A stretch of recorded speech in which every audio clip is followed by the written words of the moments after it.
A mí me gusta mucho vivir en Japón por su comida, sus paisajes, su gente, pero especialmente por su cultura. Yo siempre he dicho que los mexicanos y los japoneses se complementan. Lo que nos falta a los mexicanos lo tienen los japoneses y lo que tienen los japoneses lo tienen los mexicanos. Así que este video va a ser muy educativo porque Hinata nos va a enseñar 5 culturas japonesas que definitivamente cualquier mexicano debe de aprender. ¿Estás listo para enseñarnos? Sí. Entonces, vamos a darle. 一つ目はお裾分け。お裾分けっていうのは知ってる人とか友達に作りすぎたものとか余ったものをあげること。私のイメージでは田舎あるあるかなって思うんだけど、なぜかっていうとこういう風に畑もあるし、庭に柿の木とかがあると柿ってすっごい実が豊富になることが多いんだけど、家だと食べきれないから結構近所の人とかにあげることが多いかなって思う。で、特にうちの地元はぶどうと桃の名産地なんだけど、特にブドウと桃って果物の中でも高いんだよね。なんだけどお裾分けっていう文化があるから、私は小さい頃からブドウと桃を買ったことがなくって、私の中ではブドウと桃は買うものではないってずっと思ってた。それぐらいお裾分けって日本では当たり前のことなのかなって思います。これは私日本特有だって知らなくって、ヤミルから聞いて初めて知ったんだけど、日本のお裾分けが海外のお裾分けとどう違うかっていうと、例えば柿をご近所さんからもらったってなったら、うちだったら畑にある野菜をその方に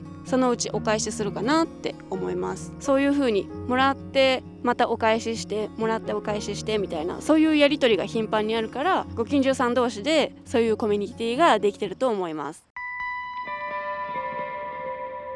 2つ目は大掃除。大掃除っていうのは1月1日に向けて家中の中をきれいに掃除すること。もはや大掃除は行事になってるんだけど、家だけじゃなくて結構会社でもやるぐらい一般的な行事。日本には八百万の神っていうのがいるんだけど、何かっていうと、例えば家にも家の神様がいるし、トイレにもトイレの神様がいるし、木にも木の神様がいるし、何にでもいろんな神様がいるっていう風に考えられてるんだけど、年神様っていう神様がいて、その神様が汚れを嫌うから毎年大掃除をするらしい。年神様っていうのは新しい年の豊作とか健康とか、そして幸せをもたらす神様って言われてるんだけど、元旦の日の出とともに高い山から降りてきて各家庭を守ってくれるって言われています。でも私の感覚で大掃除っていうと、なんとなくけじめのイメージがあるかな。みんなもそうだと思うんだけど、掃除をすると気持ちがいいから気持ちを新たにして、じゃあ来年も頑張ろうっていう風に思えるんだよね。実家でも毎年やってたんだけど、普段はやらないような高いところの掃除だったり、そういうような掃除もこの際にやっちゃおうって思えるから、なかなかいい行事かなって私は思います。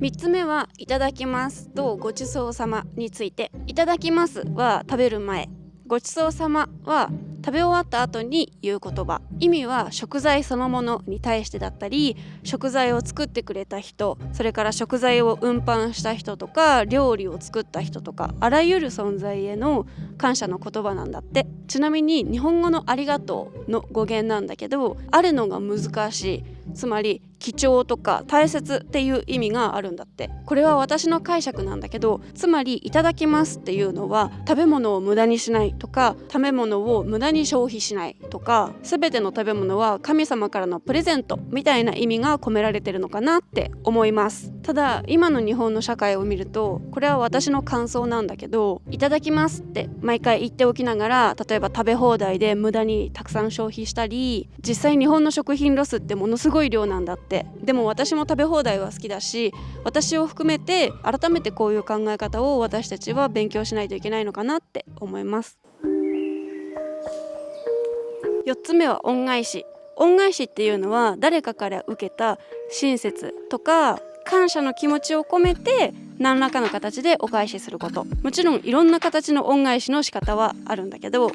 例えば日本でよくあるお中元、お歳暮っていうのが一般的かなと思います。お中元とお歳暮っていうのはだいたい年に2回7月と12月にお世話になった人にプレゼントを送るっていう習慣なんだけど、例えば私がお中元お歳暮を送るとしたら、プライベートの時間を使って無償で本の勉強会を開いてくれてた先生がいたのね。で、私はその先生に心から感謝していたし、言葉じゃない何かで感謝の気持ちを伝えたいなって思ってたから、私の地元が作ってるフルーツをその先生に毎年お中元とお歳暮毎年年2回送ってました。それとお中元とお歳暮っていう形じゃなくって、お土産っていう形で感謝の気持ちを伝えることもあります。ちなみにお土産っていうのは、旅行に行ったら友達とかお世話になっている人にその場所の名産品を買って送ること、それからお土産を友達にもしもらったとしたら、それは純粋に親切心でやってくれたことだから、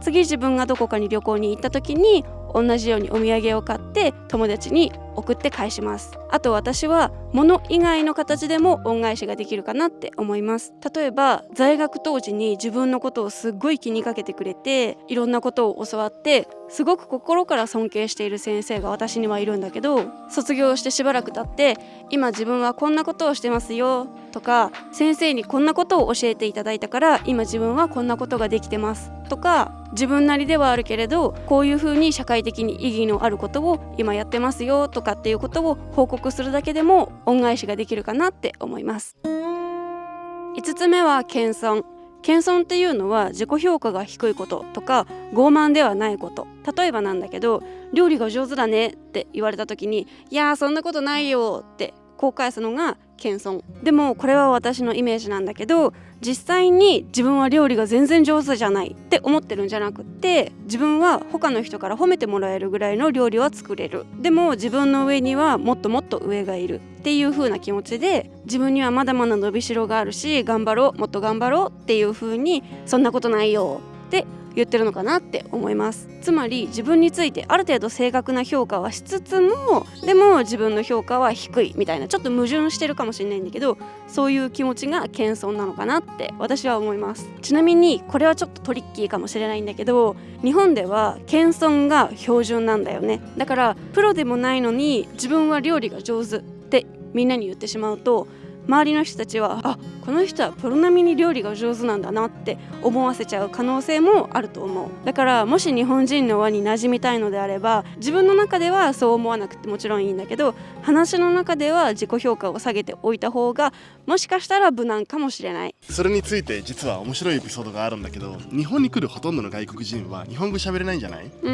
それで初めて覚える言葉はありがとうとかこんにちはとか、発音はもちろんめちゃくちゃなんだけど、すっごく限られた言葉で日本人の方にありがとうとかこんにちはとかって言うと、多くの日本人が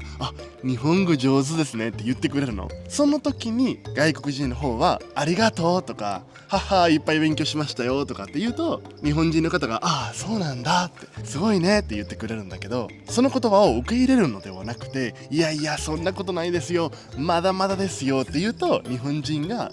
やっぱり謙遜できる、すごいねとか日本の文化よくわかってるじゃんとかって言ってくれるの。だから僕めちゃくちゃ頑張ってたから思ってなかったんだけど、それを言い始めてから日本の輪に入り込めたんだよね。なるほどね。確かにそれは外国人あるあるの話かもしれない。みんなあるのその話。Estas fueron 5 virtudes japonesas que nos enseñó Hinata sobre Japón. Yo que he vivido 10 años en Japón las he aprendido de muchísima gente, especialmente de mi esposa, y realmente me han cambiado la vida. Me siento mejor conmigo mismo, la gente que está a mi alrededor también se siente mejor, así que los invito a todos ustedes a practicarlas. Si les gustó el video denle like, suscríbanse y déjenos un muy bonito comentario. Nos vemos en el próximo episodio. Hasta la próxima. Chao, chao.